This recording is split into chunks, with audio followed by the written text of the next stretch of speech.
Madame, Messieurs, bonsoir. Je suis heureux de vous retrouver pour ce nouveau numéro de l'émission Contre nous soit dit, ce magazine qui fait l'analyse de la situation politique et sociale dans le pays. Avec un invité sur table, nous mettons ces questions majeures sur la table pour tenter d'en parler. L'actualité politique dans le pays reste dominée par le rapport, le tout dernier de l'IGF, où il parle des compensations, mais aussi des exonérations. Beaucoup de classiques, selon le rapport de l'IGF, sont concernés dans cette affaire. Il semble que le dossier a été déposé au niveau de la Cour de cassation. Peut-être que les poursuites judiciaires seront ouvertes. Nous tenterons de glisser un mot là-dessus. On reviendra également sur l'affaire des magistrats. Félix Antoine Tshisekedi a-t-il péché en nommant ces magistrats sans consulter son partenaire et surtout sans leur avis? Ce soir, je suis heureux de retrouver quelqu'un qui fait terreur dans les réseaux sociaux. Un Tshisekediste pur sang, c'est le pasteur Guili. Pasteur, bonsoir. Bonsoir, Papa Perrault. C'est pas mon émission. Non, merci beaucoup. C'est un grand plaisir pour moi de t'avoir. Oui. Bonne santé. Non, Dieu fait grâce. Parlez-moi de vous, Nénigo. Non, Moussa les autres continuent. On a identité Nabiso. Donc, on a œuvre d'esprit à Yemo Ketchen Tshisekedi à Moulumba. Donc, voilà. On est... Mais ils ont une philosophie. Namoni papa, mon papa, Migolo, Fatibé. Et combien de belé va parlement de vous, qu'est-ce que vous voulez dire? Non. En fait, en réalité, le parlement debout est cause à 1 million. Objectif est ça à Moko, donc idéologie à Etienne Tshisekedi, voilà. Donc ce que vous avez à côté à côté les mailles à mais véhiculer un message. Il y a parti. Il y a parti. Et les partis comment il va? Tulumbu, Tulumbai, Kabouya, la guerre est toujours. Toboyo gagné déjà. Non, c'est normal hein de Konanga. Et si tout va la rayo ebi. Avantage IDP c'est ça puisque IDP c'est ça parti moko il y a pas hypocrite hein. Ce qui est simbité, bimina après babongisi. Non, mais qu'est-ce que babongisa? On a l'impression que bolali pongi. Non, babongisa. Par rapport à il y a PPRD, par rapport à FCC, on a bango basukutanaga basolo la. Papa Perrault, bamasolo na biso tobe taraba PPRD na ba IDPST. Pourquoi ba PPRD na ba IDPST? PPRD azo dépendre na autorité morale. PPRD ba siégeakate, PPRD ba sala réunion, PPRD ba kenda kozwa ba instruction et pour autorité morale. Autorité morale à l'obibu tikitsa ba panzani. Donc na ba président sénat, na ba président assemblée, bango tuku na ba komakabana. Okutango nulle part na monde que un ministre azokende kokumba mela autorité morale. Okutango kana PPRD. Donc ma solo ba parti politique surtout beta ba IDP. Mais bakuta na quand même IDP c'est ça sous bakuta na kapo ba kenda kozwa mot d'ordre. Bakuta na raté po ba vanda o ya lobby. Kuna soko autorité lobby niet. Et si les Sili. Ça c'est du guili pur ça. Hein? Je te reconnais. Mais papa nangai. Est-ce que Maramonga nazoba nazoko sango? Yolanda kasik nini ya FCC autorité lobby I ya lobby Y. Oliamiti. Oliamiko. Parce que Guili, tout ça na ba préliminaire avant to kota na vie face sujet. Miko na mona na ba journaliste ben nabika. To sali onini obisi. Non. O les gars ba journaliste. O zonga ba journaliste. Non. Ndeko nanga Perrault na lobby pour preuve na plateau na yo. Il n'y a rien. Na la gana Bosembe, na la gana Bandeko Mitterrand, na la gana Veka Diombo, partout na Zalaka. En fait, ça, yo za journaliste, nga za analyste politique. Et ça na babiloko oyo ngana ko travailler yo au véhicule. Mais les comme les anime. Les lots ba journaliste et tout, ba comme la taba casquette na bango. Ba pire petit ba politicien. À cause à pire petit Fachi, à cause à pire petit Veka, à cause à pire petit, il y a de l'autre rive. C'est quoi ba donner les anime.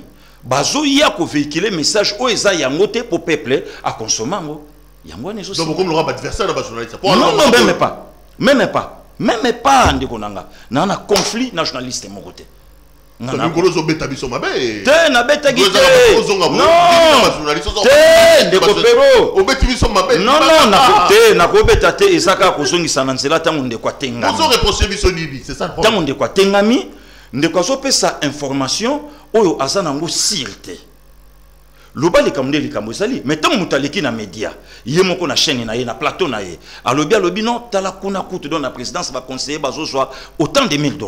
Mais est-ce que vous avez des preuves que na présidence créer d'investigation na yo zo ba bulletin de paye yaka prouver ngo peuple na plateau mais journaliste aleki anyati na yeka bongo or balara ngo ezala na kutu bongo te en allant encore plus loin même pas bino ba journaliste na député député au barbi biso pour acception des chaba na pour na ba conseiller ba ozwa bon ba 20 chaba ba 25 chaba et elle a raté parce que babiloko wana au lieu ko expliquer bato au comment un journaliste aleki na plateau lobi non Et l'autre est bon, ma fachi accord, wana ya butu accord. Mais accord, wana loba que non, fachi a simba armé. Il y a un député de mon pays, ça la claire on les canne plateau. Abi Kabila sa pra Kabelo mominaye. Mais armé, justice ko simbate.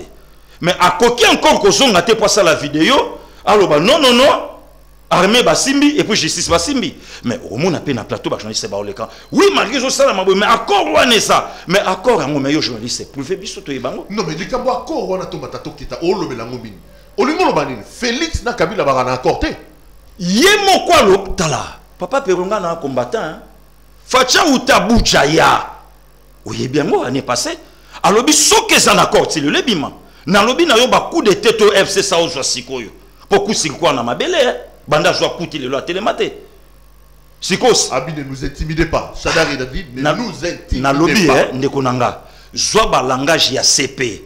Est-ce que nani akoki ko intimider CP? C'est pas le banaïmika. Yeme yumtaso aux affaires. Ministre de la justice a dit ba bengi na bengi yeme, mais le vieux chômeur. Le vieux chômeur. Est-ce que makambo yo bango bazoloba? Mais fallait qu'à siko ba brandir ba makambo to. Mais tala mo Kabila na Félix batikala aussi signé accord. Accord ezaka ka moko batelanga na famille nanga. Esika FCC batikala ki di batilelo. Batela FCCT. Nga na famille nanga. Donc rolia bango mais nga na famille nanga. Joé Jeannette batela biso. Sikoyo tango ya lobaki ba ben fo batuna. Bongo par na biso. Non mais tango zo ba batela biso Jeannette bi ke batanga na makamba ba Panama peur. C'est mais batanga na mambo le bel. Félix Andima, les lois ta Jeannette a un problème. Non, c'est un langage purement politique. C'est un langage purement politique. Mais cela ne veut pas dire que non, ceux qu'on a à Panama, à faire et bignon, non, Jeannette Abata Makaka. Et à la raté, ne konangai. Ne problème, yangona. Yango ce que le konga na tunaka. Accord yango et l'obani ni po babi loko yo biso to raisonna. Yangona le lezo salam. Parce que accord yango ezawapi. Parce que accord yango ngapi na tunaka. Mboka oyo. Père Aba Joseph Kabila Diego Kao. Mais Congo y a bangote. Kafa Mouta Simba doit passer par bango. Mais non. Donc accord yango ce que ça fait bima. Bon loko l'accord peut bima nangote. Si le peut bazo lela. Alors toi tu ka mamba accord wan. Toi tu ka Félix a géré na ndinga wa géré wan. Oh mais c'est lui le président de la République. Dans la coalition faut bato wana ba yebake coalition ça ensemble ya bato autour d'un chef. Pas autour ya autorité morale na chef. Ne vertige au monde sali bango que non avant nommer ba magistrat il fallait consulter Kabila mais non pas pour arrêter. Pasteur Gili, Hollande a un rapport de Human Rights Watch vient d'être publié et le rapport constate un recul de la démocratie. Human Rights Watch nous dit que pendant début année au Tilelo biloko yaba atteinte à la liberté d'expression il y en a eu ba marche batoko kufa ba zongele on attend à Félix. Et l'ONG craint que les lots Marambo et les Kakala et j'ai vu les gens du FCC en train de crier. Comment on peut expliquer que Félix, qui sort de l'école du peuple d'abord, de l'état des droits, commence aujourd'hui à violer les droits fondamentaux Yabatou, selon ces rapports de Human Rights Watch? Ndeko pero ba ONG wana kolanda ngote.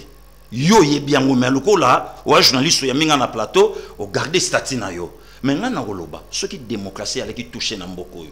Vieux Jean-Pierre Atikala au marché na bana na momite, mais via marché na momina bana. Via UDPS 3 morts na marche na bino. Problème te na simbika bango. Soki bato ba kufaka na FCC na marche na bango. Soki bato ba kufaka na PPRD na marche na bango. Mboke nga roloba ni. Mais vieux Jean-Pierre a marché sans lacrymogène. FCC va marcher, malgré que ça marche à mon pouce, ça va marcher dans mon kili. Donc, 28 minutes. Eh oui, de Babandika, na coin, Basuki Kaka, Simbani, on a mis sur paille, Baobeta, Boba marché, puisque l'histoire va marcher, on va bien bangoté. Le lot tango batona bakoloba. Est-ce que critique, oh, le lot batona bazoloba kenon, oh, liberté d'expression, oh, makambo belé, mais oh, il salamia, même quand attend un monde nabino, même attend un monde à battre belé, oh, nyon se lobami, moutako lobangoté. Est-ce que le lot Calais va causer d'accord dans le rapport wana? Le lot Chader va causer d'accord dans le rapport wana? Non, le Kouta. Mais le rapport est quand même là. Tu penses quoi? C'est de la manipulation? C'est instrumentalisation. Ndekonanga ezanango le côté moto yazana pouvoir, moto abotami na makila démocratie. Non mais makila démocratie, il va condamner moto Kamere au combo dernièrement. Pourquoi? Parce qu'il a dit que Christian Tshisekedi était parmi bateau. Mais Brandir va bref Ndekonanga. Au début Henri Maji Azola en prison pour outrage au président de la République. Alors que Félix nous a dit que Bakokanga Moutouté pendant mandat naé parce qu'il a critiqué justice. Kaka penenga loba que non nga fachi na kufine pasete. C'est l'individu à fachi, mais pas à la justice. Non mais quand on dit outrage au chef de l'État, c'est Félix, le chef de l'État c'est Félix. Papa Pero, tant on découvre atangi kombo ya Christian. Christian c'est un citoyen congolais. Kotanga c'est pas un problème, mais Brandir ba preuve. Tolandi procès ya Kamere otangi yango. Ba utolo babalobi Kamere na batuna yende bato asenga procès eza télévisé. Donc vidéo bomona. Ba otanga mama moko. Na procès il y a via bato. Tout cela batanga maman ngoto yebate. Maman Marthe, il faut batanga na kati yepa na kati ba makambo ya ba. Procès sili batangi te na suka yemoko Kamera lobi abi ngai tende bato ba oluka c'est fachi. Maintenant il y a une forte contradiction na Vital Kamere na INC. Hein? De forte contradiction. Oh non, bah sali bon car non pour 2023. Mais yemoko Vital lobi abi ngai te ba oluka le président de la République. En quoi? Voilà. Donc on comprend les autres fans de sous mandat Fachi, Moudouron Henri Maji, alla la prison pour critiquer Félix. Pour dire que Félix a l'équité. Ndeko pero na émission na yo yango etekama.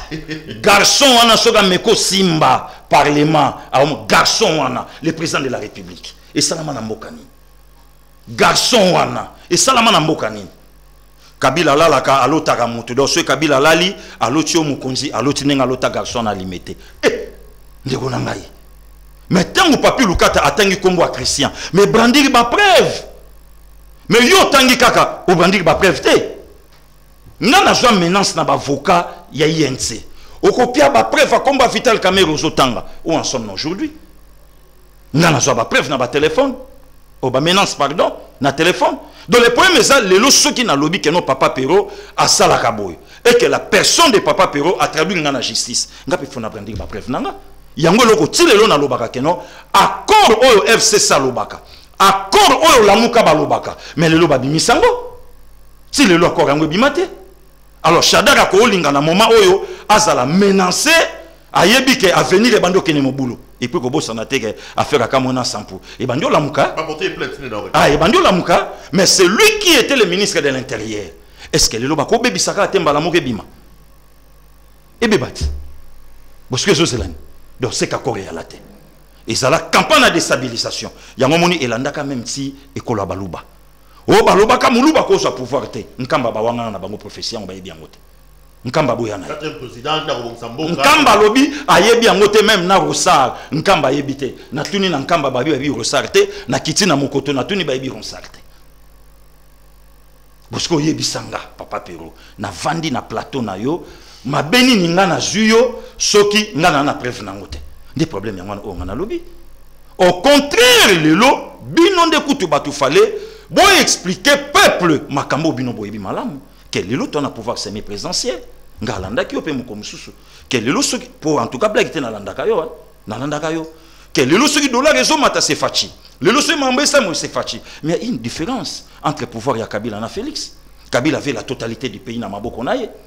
Alaki na monopole yango moni so likambo semba bi Kabila puisque parlement alaki ye sénat alaki ye gouvernement alaki ye mais lelo Félix a travaillé gouvernement yango n'est pas Kabila sénat assemblée. Mais il est à l'aise Félix lui-même, c'est lui qui nous dit que Kabila c'est un bon partenaire à Kebraza lobi mutalo mama Kabouya nous a dit ouais Romeko Simba Kabila Kabouya wana Kabundi nous a dit ici que le bon partenaire c'est Kabila okozela mukoloko yamba CG na ebikasa mutamayele. Mais puisque c'est lui l'institution présidente de la République.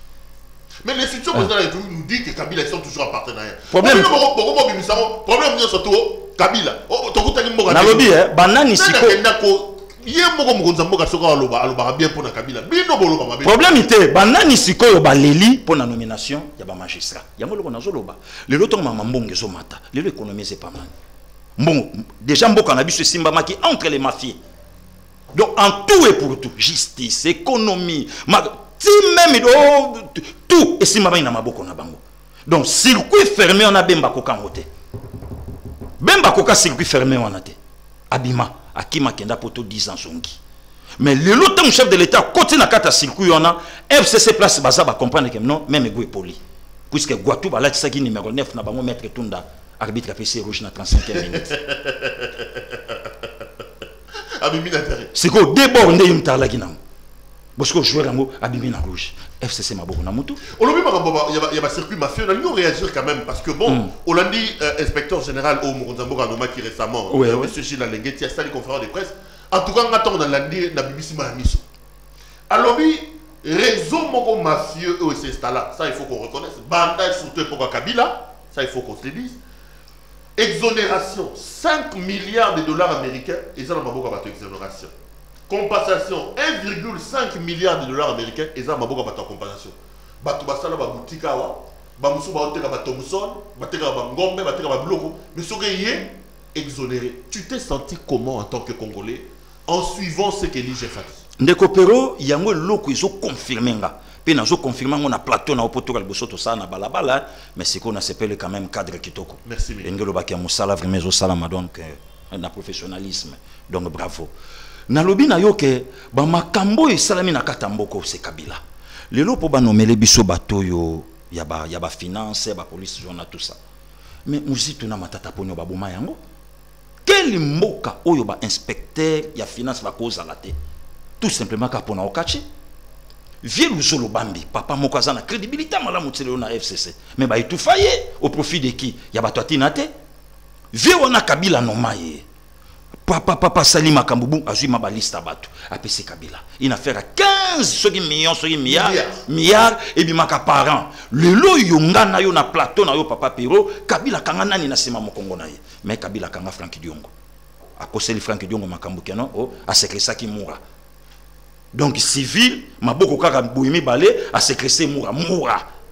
Kabila kanga Diomi Ndongala. Kabila kanga akanga vinanga chez Koko. Mais yo tuna rapport oyo kulutu lusolo bambi apesa et ce qu'elle a indé et l'on l'a payé boulotte via vanda bon lelo siko ton ngana fandi na plateau na zo songa papa Pero mboka nange fanda ki na kati ya ba mafie oyo moyo bouger zate papa douane kaka awa na matadi na boma n'en parlons même pas pouvoir à 18 ans ba bloquer situation tout au profit de la diaspora bakangi babi batwana lokwa balingi Kabila te bisoto bloquer bango koto comme ça Dubaï fuma maka à l'étang ba ketch zokota individu moko azozo aka kota na chaque ketch lelo car o eleki ba car tout na kinebele eza ketch c'est que mutu wana papa Pero azwa combien wala nani wala ah ndeko nanga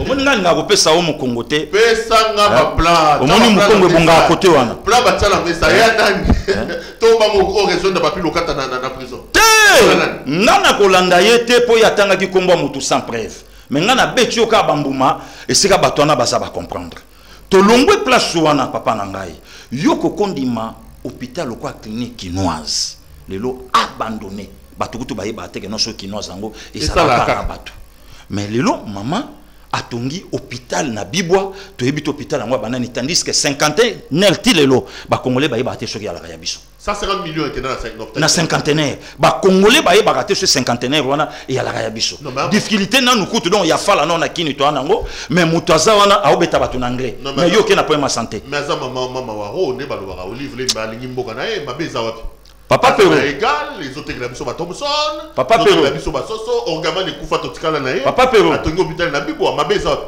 papa Pero ko la musabambu mate nazotu na ba question na lobi na yo babiloko tu wana yango moniti le longa na soutenir combat avec Congo azana batote mais oyoki lisola bato 5 étoiles Congo azana batote yebisanga société ya aviation ya mboka oyo mais bato bana budget et qui t'a appelé bumba moti na lupango mutakoti na palais jet ekiti na lupango mutakoti na palais babiloko ane yali lelo sikoyo zwa kaka likambo ya plaque ya mituka zwa likambo ya passeport o lelo e bomi ba diaspora libanda passeport na biso pendant tant d'années basala ngo na société moko na Belgique Seblex voilà lelo sikoyo grâce à mon konzamboka lobi ezonga na non mais c'est compliqué quand non bandi peut qu'on imprimer en il y a eu des problèmes là te ekosalama sikoyo nga nazo senga même ataba livré parcellaire même ataba plaque wana mituka même ataba carte d'identité o lelo batunsu balingi likambo recensement te na pelisi moto ye petu wana zolo ba yenani mais eko permettre pe batu ba ye baso e passer gili à la Burundi et ça li batu passer ponani Il y a un ministre moko a traité un individu. Il y a un problème té, mais manière à l'obéla qui a un ngelo bakena yebiete. Mais à vu vidéo nanga a tient na page naie. Mais yo tout na ministre on a renvoyé en 1984. Jour pour jour de 84 till en 2020 36 ans. Nathan on a 84 peuple zaïrois toi même pas 50 millions. A ken encore plus loin lobby nanga ya yebite que parti SND et ça na batebele. Mais 10 millions bakufa kuna ba c'est quoi? Mais to kende ce qu'on a recensement. Parce que mboka et kangamaki na basorta bato yo lobby. Comment voulez-vous payer le col à RDC et ça na cimetière ya l'état qui ne souke kufa kitambo kufa. Et bon baba ni rabanan. Nan. Nani quoi? Ah, papa Pero. Era kibuta Papa Pero. Papa Pero ngana na na plateau na yo na lingi bambuma te. Na lobby comment voulez-vous morgue ya mutu et yebani koleka morgue à l'état. Donc batu baobi ko chai na morgue sukata ko pola bo chai na morgue kimbuta. Allez s'y comprendre. Ndenge moko peka kapé donc na fera bilanga ngo lobi nanga wapi bilanga ya république lutendele yango wana. Ba koloni la biso ba matembele ndunda danger to kolinango. Bon le lorsque ba tomate on attend bimaka bimaka wapi. Hôpital la bible consultation nango combien? Rendement nango ezandeni bande bandaki. 8000 francs. Moins cher ba matériel à sous. Mais il ne faut quand même pas décourager des gens qui travaillent pour le pays. Olive n'a pas mal fait en créant un hôpital. Est-ce que ngana tangi kombo mutu? Même hôpital la bible ça Olive l'embe. Olive n'a pas mal fait à ça la tomate na kingakati. Papa Pero ngana yebite so yobotama na namil. Mais ngana botama ki na mama yemu. Ngana botama la mama yemu. Bon sikoyo tala hôpital ngana yo to botama le lotala valeur ya Pero Luara na Congo. Parce que tala hôpital biso na to botama. Appareil zate mama yemu eza na pharmacie te. Groupe électrogène et ça la kuna première dame takoti yango parce que yo tuna mbongo nyonso kotaka du jour au lendemain et kendaka wapi mais lelo mutaki l'hôpital mais pourquoi pas finance na bazoki bakoti yango mama yemu. Allez-y comprendre kitambo abando sana na parlons même pas papa Pero tolobate ndeko nanga kimpa vita ekenda wapi anwaliti nenga pete kenda wapi mbongo oyo ya ba fibre optique batimole so babalabala to kamote internet ma donc attend na douche zo laver ah te mutunanga papa Pero abengi la rekenda wala kikemulumba mutuna bilo akum ça fait na lobby nga nazo défendre Congo yango moni fo ba nommer type wana directement à calculer que mboka oyo yango moni bata FCC bakolinga jamais développement mboka oyo et que justice. Donc voilà le diable dans ce pays c'est Kabila c'est le FCC. Oui. Mais ils sont en alliance avec vous Guili. Oui. Ça, le problème. Alliance wana même il fallu le chef de l'état nga kutana. Ta papa Pero na combattant, ngana combattant balabala. Ngana yekoli politique na bureau na cravate te. Na balabala. Accord wana même il fallu nga kutana ngo bemba kutana na accord wana na 2006 à côté la Kabila. Maman batela moi non to bima libanda okuta nanga mais marche bemba salina bana ya basi ya kitoko makoko pesa merci na nanité fayula marcha na wileria babete trop sa mondo ki akoto hôpital maman Eva zo bal na lokolo a critiquer Kabila te mais le zo critiquer Fachi à l'aise calmement alliance qui accord wana même fayula nga akuta nango chef de l'état pourquoi puisque c'est dans la constitution oh le Kabila a zo garder toujours majorité naie. Maintenant, ce que tu as il fallait tout ça la bloc comme tout autour à chef de l'État. Pour tout cas où ça Kabila, vrai Congolais, Papa Pero, vrai Congolais. Tout cas où ça Kabila en 2027 tant tout ça l'élection. Tout cas où si azanga majorité et permettre Babiloko oyo ba fayulu ba sala na assemblée. Que ancien chef de l'État a 670 000 balles par mois, tandis que père à fonctionnaire a 50 000 père de 8 enfants. Allez-y comprendre que ancien chef de l'État moyen bo simba yezate avant bo simba faut deux chambres ba se réunir en congrès pour battre la chose ba au simba ye parce que yebisanga autant de millions autant de fausses communes salama na mboka o siko to retourna nani c'est ça papa Pero donc yango moni ba problème Kabila problème FCC oui le diable c'est Kabila oui au nom de Jésus même oui papa Pero et ça le kambo bombate yoko gondi manamboka na biso bato bakufa te meto bungi sabato Arima Tungula bunga Fidel Bazana bunga akufa te bunga donc akobi mape mukomsu côté mutena salaka mais tisi ko biso te bike babunga to lo baté l'état sana bisité papa nanga to lo baté po yondi makele mal c'est FCC Kabila na batu naye banele qui ava batika pouvoir équipe nationale a robeta na martyr présence kala ya bato na photo pola.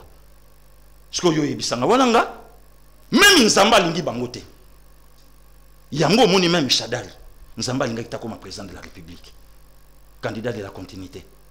Mère a salé les prières, a fouka mes prières à mon Zamba Yokangote et tenga mami Lingekenda mon Félix Fayulu dit que Félix n'a pas été élu, c'est lui qui avait 62%. Mais c'est Papa Pero, to solo là, n'a pas réalité aux journalistes et à Félix a gagné 3e dans l'élection, papa. Na lobi na yo, Chadar écoute à loba que a gagné. Mais ba outi na mboy la loge. Ba yo kani ba ke o senga Chadar na yemei pardon, ndenge to vota candidat de la continuité te. Sko yo yebisangani. Fatia Sali voyage né à Liboso na Bokonzi à par Lorenzo. Lorenzo FCB mais non, je n'ai jamais vu un président congolais ba yambaye na Angola ndenge ba yambio. On dirait ça qui na ye. Mais na lobi na yo ke mutu na yo abeta ka politique. Nana combattant. Nana combattant. Mais ndenge nini yo kuna ba contestation lobi na senga ki na ndeko nanga abrandir ba preuve. Ti le lovie. Ba preuve a pesate. Alors, abaya na épée, yango moni moka lobi habité na limbisi bino na masumo biso to salate, mais ya limbisi biso kaka. Abi le temps d'accorder le pardon à limbisi bino malgré boyiba victoire na. Biso nde batu to kendo yebisa limbisa ye. Vient comprendre que ba lupai. Dieu merci na peuple congolais toi là qui vigilant ya côté kamboka te pombo ke ekende kabona so lelo Martin Fayulu le président de la République. Pasteur Gili, monte pelia on a le kamboba magistrat. Félix a nommé Ouboulou, Félix a nommé Kilombo en violation de la loi selon le FCC et selon les concernés. Comment le président de la République peut prendre 2 magistrats qui n'ont pas fini leur mandat à la Cour constitutionnelle sans leur consentement, sans les consulter, à quel est nommé Bango? Bato FCC Yves qui sont parfois dans une place aux Alaki à lobby, il ne veut pas toucher le président, mais le cabinet du président n'a pas travaillé, les conseillers juridiques, collège juridique et fonctionnaire. Comment on a laissé le président faire cette erreur selon le FCC et selon les 2 magistrats? Papa Pero yoke musika. Avant to komano ne lokowana. Mutu ya likambu nango. Ezana ba contre ça avec Pépé. To bandano nango poto koma kuna. E bandi ni na wana. E bandi kuna tena ba magistrat. Pépé nani? Ilunkamba. Premier ministre quoi. Pépé te. Pépé lobi non. Babiloko tu wana basali yango saye. Il n'endosse pas ça. Yango nazo ya papa. Yango batindi e katanga mbangu. Pour mutu na bino kankonde assigné rapide. Mais est-ce que adjoint babimisaka ngombala moko ou c'est dans la constitution déjà. Yango mon lokwa batu kwa ba via Alexis a salaire rake Mikeli oliatika Sénat et pas adjoint na ndenge constitution sengi atiki yango et pas deuxième vice-président pour comprendre intention. Les soumou ya la na actité. Les soumou ya la intention. Vous pensez réellement Pépé ndenga zawana makambu tout salama qui a jamais assister à la réunion. L'histoire de Pépé na le vieux Benoît Lamba izandenge mo. Donc il dit qu'il n'a pas été pression. Ilunkamba dit qu'il n'a pas non na lobi na yo communiqué dans mon bureau, je peux lire. Papa Pero na lobi na yo lisolo ba communiquer to yebi mboko ndenge zali. So na bina timola mabulo ayo ebika mikolo yo. Oh la kisa ba preuve ko mambe belé po yebi mutu na yo mikolo yo. Batu ba ola la soupe ngite likamba ke sensible pelisi moto. To lobela mo. O yebi élection fait ça en 2010. Wana sananga. Ouais. Siko tango babiloko wana salami. Le vieux Benoît aki kosenga mokonza mboka bina bima. Ajo nga na komi na ngweza susu ya bana meke ba indi. Na linga soko loba. On dit aux alaki. On dirait ton Benoît zoloba yo gili aki Benoît. Papa Pero. Via lobby ajo na komi na ngweza age bagangela ngaite. 75 ans. 75 ans. Pour Nabiso Babantou, c'est une grâce. Le lot de quitte na 50 ans, ba petit ou 20 ba comme dire. Parce que via Tali na 75. L'espérance de vie au Congo c'est 45 ans. Voilà. Le lot via Tali le bino, ngaba ajo na komi na ngo na leki kutu, atana vie bekul. Bona leki na yichu. Et ça va age na sakana ngote na ko kenanga petit ba 90. Au konzamboka songa na bima. Banana bako sakana ngate po na sala na mobutu na FCC niveau mpinga kasendezate. Na FCC niveau jeka kamandezate. Na FCC niveau ya maître nimi mainika nimi ezate. Na FCC niveau ya vienzondo mi ado pelingo ezate. Na FCC niveau ya ba vie kalume ezate. Alors niveau ezana senga muté comme ça nga passe. Baba nimi muliana ba aruna ba professeur d'université ba Evariste Bochab grand constitutionnaliste au robot ya batu quand même boité. Ils sont FCC au même mina pour professeur en droit bazali Papa Pero Louara. Papa Pero Louara mayele eza lokwa beauté. Balobela yango tekenga na kitoko eyemba ser na biso mbilia tika mito ya mibale katana mais yoko loba jamais kenga na kitoko ndenge mopena mayele mayele jamais mutako tele mabi nga mayela danger ba pété belawa baleli bataba iniv Siko vie Benoît tangwake. Vie ya vie Benoît quand nenga beti ngwana via Pépé. Peut pas comprendre que bloko mo konzamboka beta ontsanga na beta nanga katanga. Comme ça épée saka ke pas yemei kenga na ala kité. Donc Pépé a sa stratégie a yebaki. Est-ce que Pépé ko yeba makambo wana te? To o meminga na ngo bengi Pépé. Il ngamba plutôt o meminga. Pépé za peka respect ko côté papa Pépé. Biso za non na se ya za Pépé. Vous comprenez? Si ko Pépé ta motel ya comprendre que non babiloko nge ko simba te na bendana. Comme ça tant yemei ya retourna ngana lo bana sala kité. Vous pensez pour ba nommer Montesenga il faut ba solo là il faut ba landela. Est-ce que ça na 4 jours? 1 2 2. Ordonnance est signée, mais Pépé a réagi 4 jours après. Tout ce temps, il était où? Mais il était au Katanga. Le temps de revenir au pays à Kinshasa. Oh, mais il fallait l'obat. Aloba était pourquoi? Pépé a alobi na kemona mokonzamboka. Mbali bosoto ka son ya premier ministre. Mais Covid est ravagé mondao. Na bamboka mususu bato ba oseton nde ba premier ministre na bango. Mais pas na biso premier ministre na biso inexistant. Accueillir pas mokonzamboka bine tokuta na vendredi na réunion conseil des ministres. Sur le PB tamité. Mais conseil ngana oyebisa Pépé, le président ne va jamais démissionner pour la politique naie. Yeso ka moni kezo simbate a démissionné. Or Pépé ko démissionner te pour FCC ba bomba na semana naie. Or Pépé soka démissionner, ce n'est pas Pépé ne muto ba ko changer, gouvernement nyo se ko ina mai. Nde seka sko la bois FCC vandi. Pour déjà jouer au bango ba latisa ki gwa asabimi. Ya boyango moni Pépé siko akomo mela mai. Chwezate. Siko tango ba nomination o salami. Mais bisonyo soto yeba ike justice ko simba mate. Problème oyo ya nomination papa. Et outi musika banda makambo ya Garissa Katana Aubin. Et à qui assemblée te ba monaki nde cours. Pourquoi? Puisque dans l'FCC il n'y a pas des hommes d'État, il y a que des hommes politiques. Donc bango pona bango leurs intérêts personnels. Donc il faut perso 2023 biso 2023. Mais yo tuna FCC na 2006 bo salami. FCC ba ela biso malu oyo cardinal Mosengo à l'époque a yebi été le la prêtre, yebe prêtre a yebi cardinal était le la cardinal. Allez-y comprendre. A yebi été malu a promulgué ba résultat na char de combat talatio to ça na onaki. To ye na 2011 a wango yumulunda. Anyata biso na 13h peuple ba yebi kutute. Joseph Kabila Kabange élu président de la République. To kota parler ba 15h to la tilobi. Ba ye na malu na 16 nzamba sepeli na yete. Azumoli monaye. Ba ye na Corneille inanga diacre. Et simbite balingi sko ba ye la biso Ronsard Malonda oyo kutu kintwa di ba yebi. Revenons sur la magistrature. Le président a violé la loi. Le FCC dit que le président a violé la loi. Le président a nommé les gens sans consultation, sans concertation. Le président a nommé des gens au mandat d'abord ils ont concourir dans la cour constitutionnelle. Non, papa Perron n'a yebisa, yo na pire réponse ka ya. Mais bango mibale, juge Joana Mibale, ils ont écrit pour dire que leur nomination était na koye biso bazwa ki même na soutani. Bazwa ki même na ngwana na yebisa yo. Bazwa ki même na soutani. Bazwa ki oya olata. Moi et loko peka ninge yalaka moi et loko tout normal. On a cérémonie à prestation. Ouais, mususu kutalaki jana nzela téléphone et jouer nzela zonga. Mais le boulé sili. Batu na maître tunda papa moko ya respect na lingaka mingi na FCC, mais tala ninge FCC simisi mpoka na maboko. Est-ce que mandat ya 9 ans, eza dans la personne ya papa Perron Louara, to eza par rapport ya musala. Oh yo poko sala 3 ans na yo, otiki, allez bon. Ponga pena ye, mais sexo eza ya 9 ans. Est-ce que ça y a bango, tout ça par rapport à Moussala? Allez-y comprendre, papa Perron. Bon, nakate la bango ka lingala na mokuse. Le président de la République, c'est lui le garant bon fonctionnement. Il a le pouvoir, le mandat, il y a qu'on nommé, à un mandat, il y a qu'on négocier.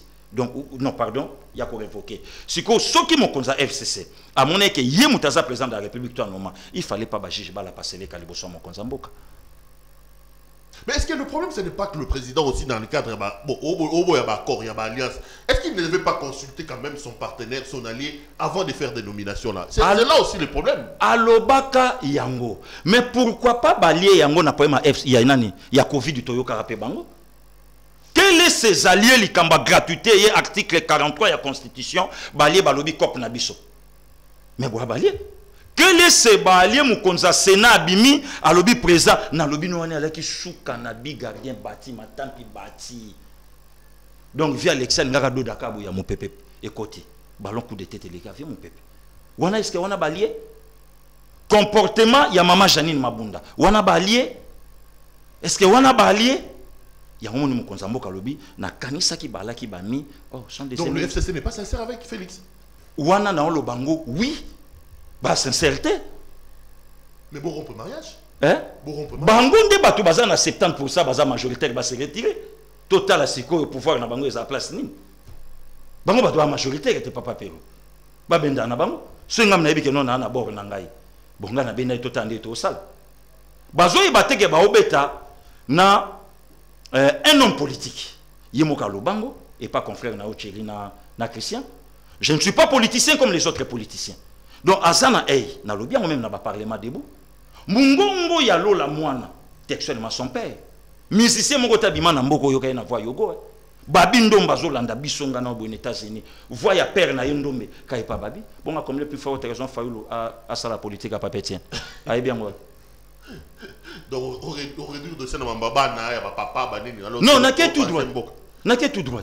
N'a que tout droit pour mon accueil. Politique et tiens, tu sais que du tout le monde n'aurait pas fait. Donc politique à Kabila, Laurent Désiré, tout le monde n'aurait pas Kabila le fils. Non, non, politique n'a pas baleza, il y a coqué sana makasi. Oh, ça c'est contenu. Te, on est simbité. C'est contenu. Papa Pero sur la bila fumou l'ampoquette au panzana baya ou lukabiso. C'est contenu. Te, na lo politique à moi n'est pas bien papa et pas. Na lobby bien politique ya mwana. Papa Pero nga na lobby bien politique ya mwana. Na logique no ya lobby politique. Papa Pero ngai na lobby politique ya mwana. Joseph Kabila qui nabo. Ah wana yo mtomi minga kuna nga lobby politique ya mwana ya papa Pero. Oh. Na boyi na nga ba problème papa Pero yo yebi mikolo état de droit outrage.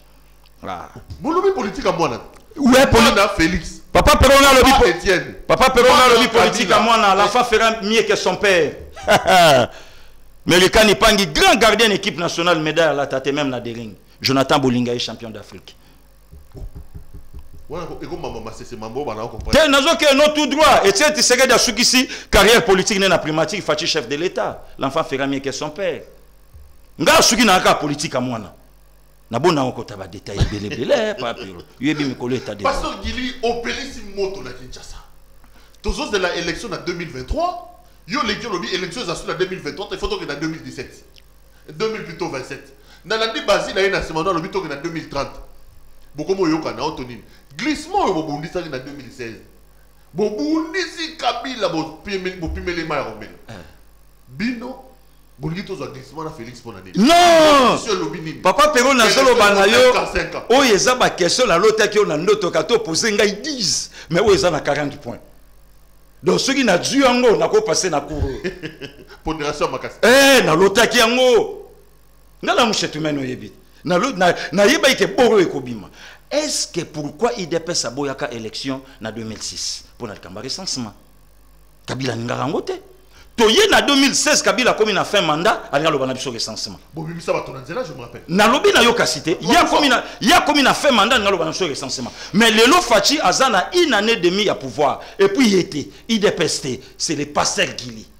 Nemutuna tombolisko débat nabi mais pourquoi pas tokoki pe to sala élection moko crédible. Que non X na Y toke na UR, X a gagné, tu betani pe maboko toke. Donc auto salaire crédible. Mais non. Na auto lobango, oyebi likambo 6, oyebi likambo 11, oyebi likambo 18. Oyebi yango. Non mais 18 mais ça Félix. Donc on va Félix n'a été élu par manque de crédibilité. Oui, tu rejoins un peu Fatou. Non. Sa victoire a été volée. Non, yemoko chef de l'État tant azocha bulletin na soloir. Alors qu'il likambo élection. Sauf Moutalobango bien, il y a les cachadars qui dès ce soir, moi je serai le président de la République, malheureusement, Kolo, Ayokape Malobango, Tenkola Totsa Yangote. Mais le problème est ça, le problème est ça, mais quel est le mot que tu as dit, Batoye de Pes Bazobo Ronsar, est-ce que Ronsar Koutumto, à côté là qui Fachi Nakour? Mais non. Assemblée Félix Nakour. Fachi ne calcule pas tout ça.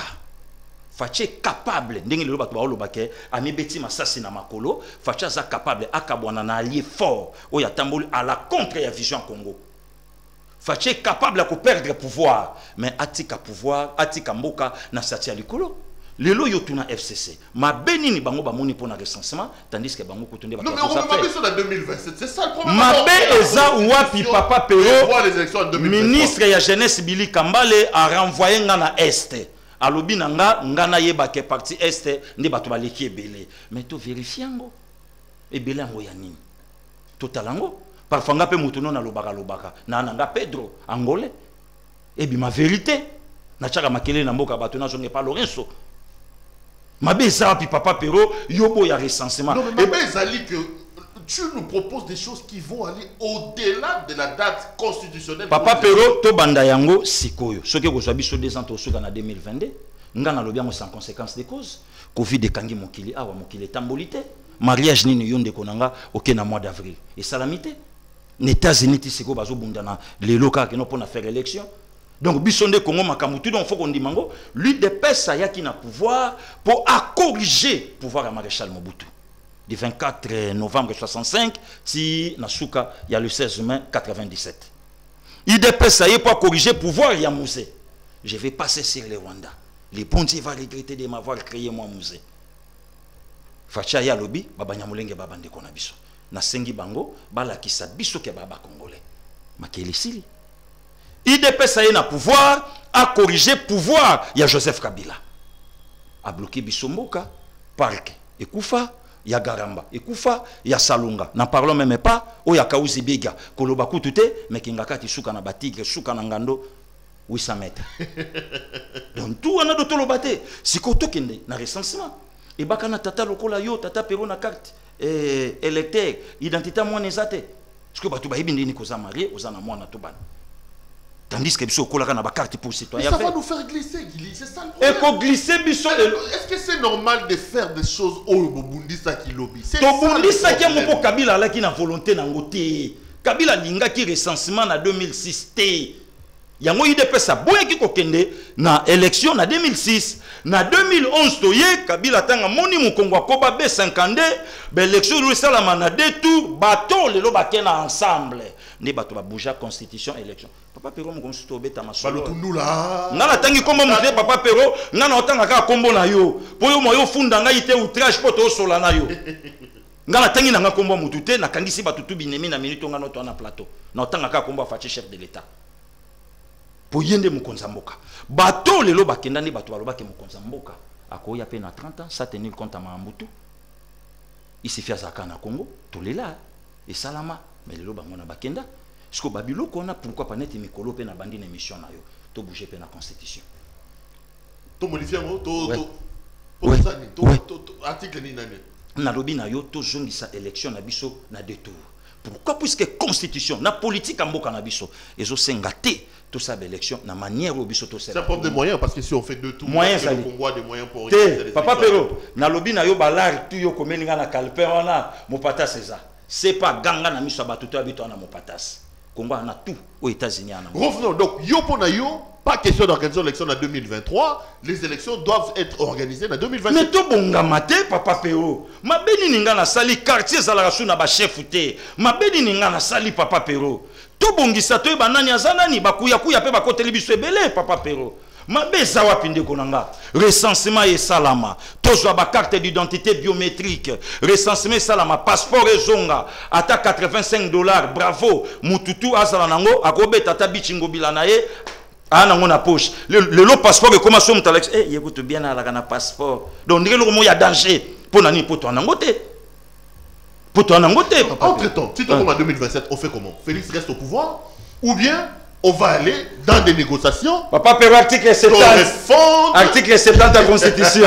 Voilà ce qu'on a reçu à base de cela fait l'amende de l'information et presse.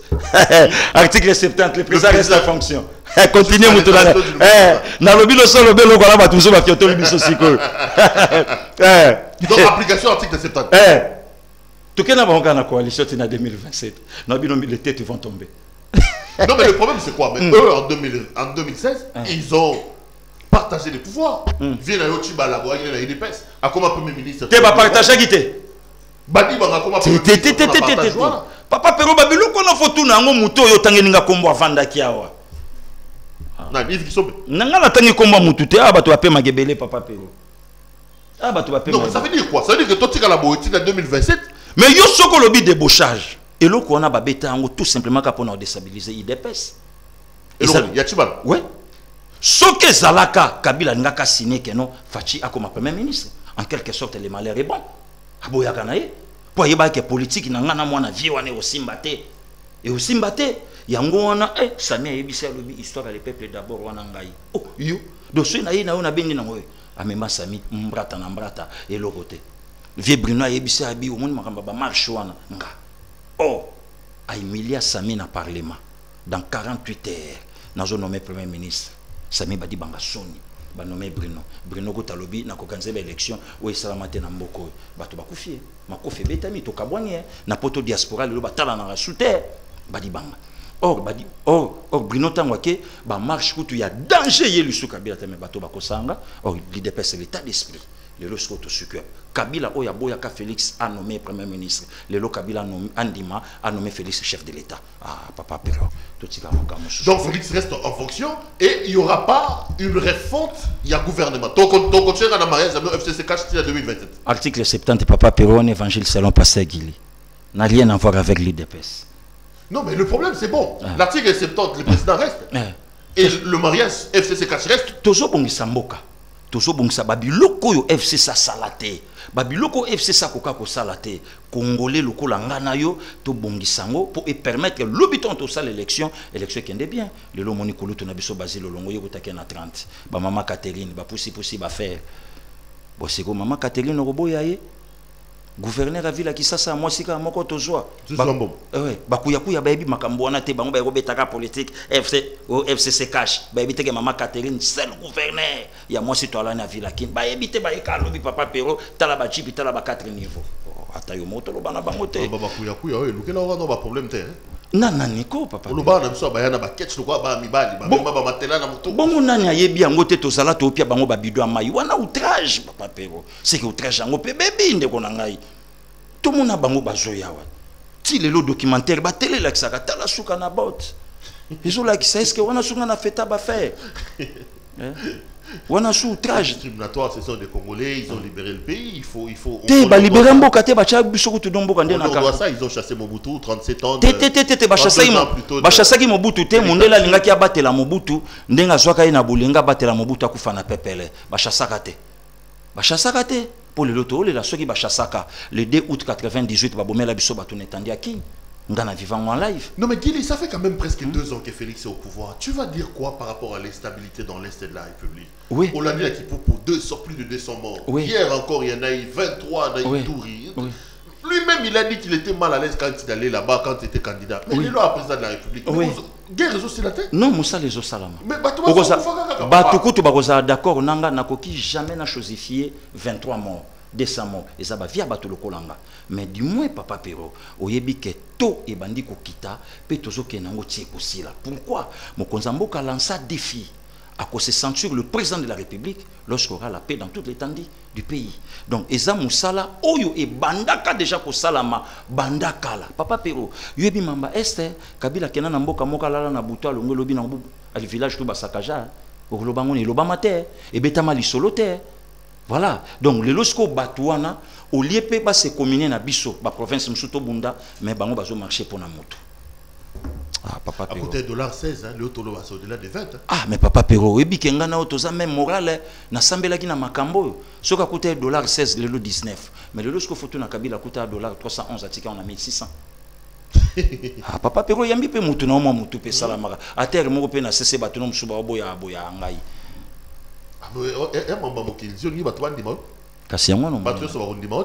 Mais quand même, il y a quand même une bonne dégradation. En 2 ans, c'était à 16 quand il est arrivé. Aujourd'hui, nous sommes à 20. Nalobi na yo mboka nanga même économie. Ba mafia bato basimba kisko yo tala vent oyo to sala mbongo ekitaki. Ekité par rapport à quoi?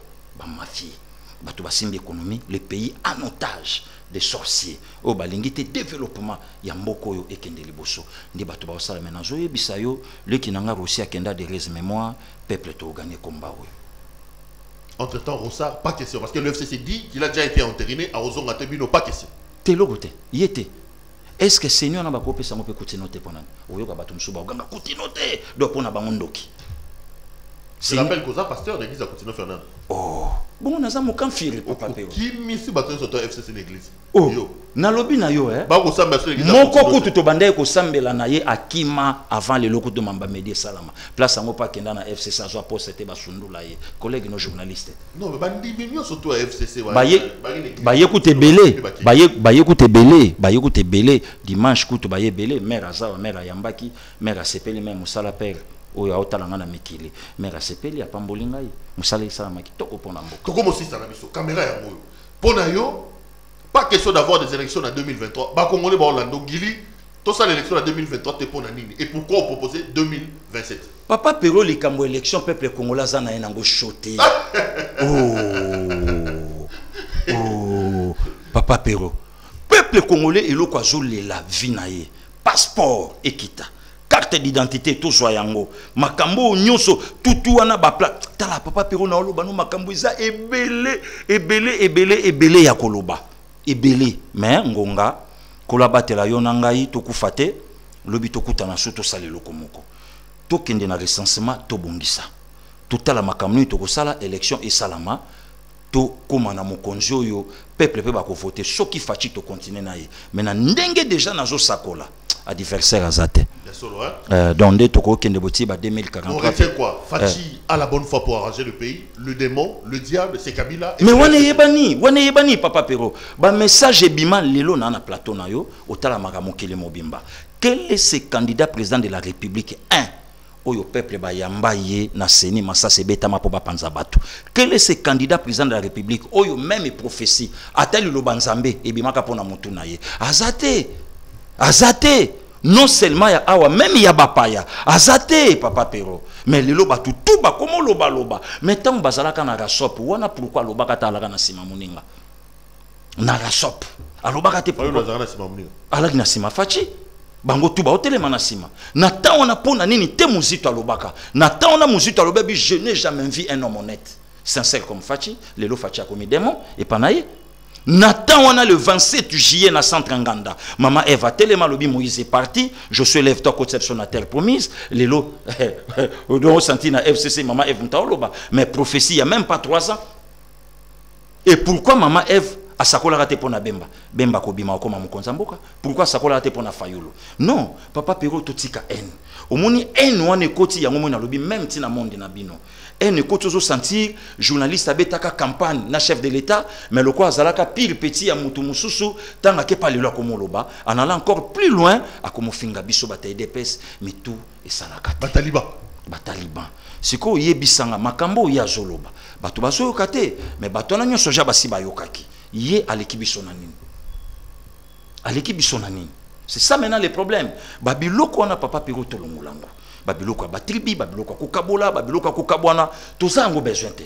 Mboka na biso ekomi na retard même ya Rwanda. Retard même ya Congo Brazzaville. Biso tikalika na biloka pamba depuis ta bosani makambo to pesla ke 1625 jours depuis ta ki akomo critiquer ne mokonza mboka na parlement. Mais tikali ko votata loi mon côté pour na peuple. Yebisangata yo moko. Parce que toko continuer na moti wapi. Moto biso to zui na bokonzi. Parmi les 7 candidats d'opposition, nani aleka kiye na sondage. Personne. Moutouté. Il a une base laissée par son père, azana base créée par Yemoko. Mais zana ba misusu fala matana mapeka baninga po ba monaye.